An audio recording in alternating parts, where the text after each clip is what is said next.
Hello అండి, welcome to Jyothish world. ఈరోజు అయితే గుత్తి వంకాయ కూర చేసేద్దాం పదండి.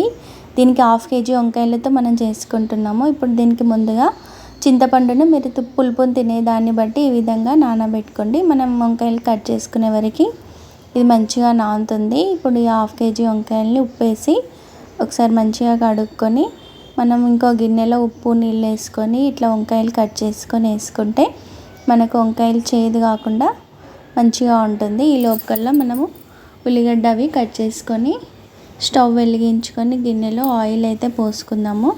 ముందుగా మెంతులు 1/2 స్పూన్ అన్ని, బగారాకు, పట్ట, 2 ఇలాచీలు, ఉల్లిగడ్డలు మనం కట్ చేసుకున్న 2 ఉల్లిగడ్డలు కూడా వేసుకొని ఫ్రై చేసుకుంటే నూనె మంచి ఫ్లేవర్ తోటి బాగుంటుంది. ఇప్పుడు ఇందులోనే కొంచెం ఫ్రై కాగానే మనం అల్లం వెల్లిగడ్డ పేస్ట్ కూడా 1 స్పూన్ వరకు వేసుకున్నాము. అలానే 1 స్పూన్ పసుపు కూడా.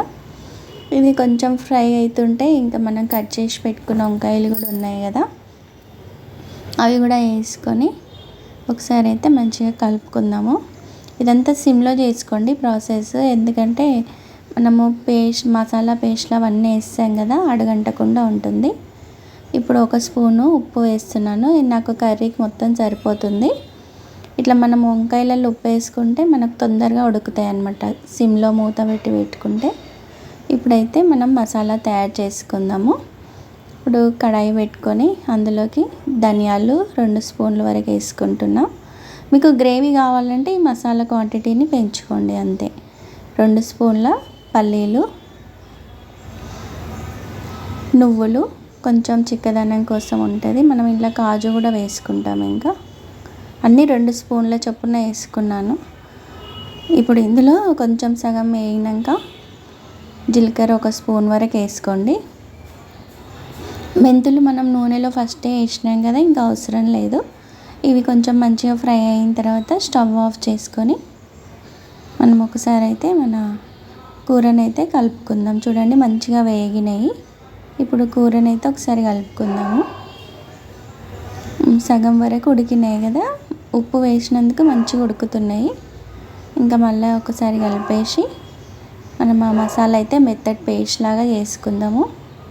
ఈ లోపలికల్లా మిక్సీ జార్ తీసుకొని అందులో నేను 1/2 ముక్క అంతా పచ్చి కొబ్బరి, 10 కాజు వరకు వేసుకుంటున్నాను.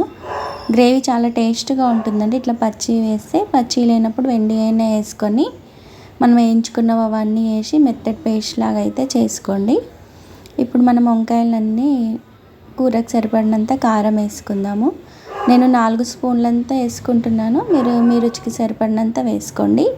ఉప్పు ముందే వేసినాం కదా, ఇప్పుడు ఇట్లయితే కరెక్ట్గా సరిపోతుంది. ఇప్పుడు ఇందులో మనం చేసి పెట్టుకున్న మసాలా పేస్ట్ ఉంది కదా, మంచిగా మధ్యలో వేసుకొని ఒక 2 నిమిషాలు మూత పెడితే ఆ మసాలా మంచిగా ఉడికి ముక్కలకు బాగా పట్టుకుంటే 1 నిమిషం వరకు ఇట్లా కలుపుకుంటే, ఎక్కువ కలపకండి, వంకాయలన్నీ చితుకు అయిపోతాయి. ఇట్లా అయిన తర్వాత మనం చిక్కగా తీసి పెట్టుకోవాలి చింతపులుసు, అది కూడా పోసుకొని ఇంట్లోనే మనం మిక్సీ జార్ కడిగిన నీళ్ళు కూడా పోసుకుంటే అంతే అండి. ఒక 10 నిమిషాలు ఉంచుకుంటే మన గుమగుమలాడే గుత్తి వంకాయ అయితే రెడీ అయిపోతుంది. చూడండి ఈ విధంగా వచ్చినాక మిక్సీ జార్లో కొన్ని వాటర్ పోసుకోండి. మీ గ్రేవీకి సరిపడినంత వేసుకోండి. పులుపు కూడా ఈ టైంలో చూసుకొని కొంచెం ఉప్పు అట్లా తక్కువ ఉంటే వేసుకోండి. ఇంట్లో ఇట్లా మిర్చి కూడా వేసుకుంటే చాలా టేస్ట్గా ఉంటుంది. ఇలా వంకాయ కూర చాలా రకాలుగా కూడా ఉండొచ్చండి. ఇది ఎట్లా మీకు నచ్చిందా నచ్చలేదా లైక్ చేసి కామెంట్ ద్వారా తెలియజేయండి. ఈ వంకాయలను చాలా రెసిపీస్ చేసుకోవచ్చు, ముందు మీకు అవన్నీ కూడా షేర్ చేస్తుంటాను. ఇదంతా మంచిగా ఒకసారి కలుపుకొని ఇంకొక 10 నిమిషాలు ఆ నూనె అంతా మనం పైకి తేలుతుంది అనమాట. మనం కాజు అవన్నీ వేసినాం కదా, అవన్నీ ఉడికితే పైకి అంతా మంచిగా నూనె తేలుతుంది. అప్పుడు మన కూర రెడీ అయినట్టు. చూడండి 10 నిమిషాల తర్వాత ఈ విధంగా వస్తుంది. ఎంత బాగుంది కదా, స్మెల్ కూడా అదిరిపోతుందండి. నాకైతే ఆకలి వేస్తుంది, అంత బాగుంది. మనకి కొన్ని కర్రీస్ వల్లనే మనకు ఆకలి అనేది తెలుస్తుంది అనమాట. నోటికి రుచిగా ఉంటేనే కదా ఏదైనా మనస్తృప్తిగా ఉంటుంది. ఇట్లా మరిన్ని రెసిపీస్ మీకు అన్నీ షేర్ చేస్తూ ఉంటాను. వీడియో నచ్చినట్టే లైక్ చేయండి, షేర్ చేయండి. ఉంటాను.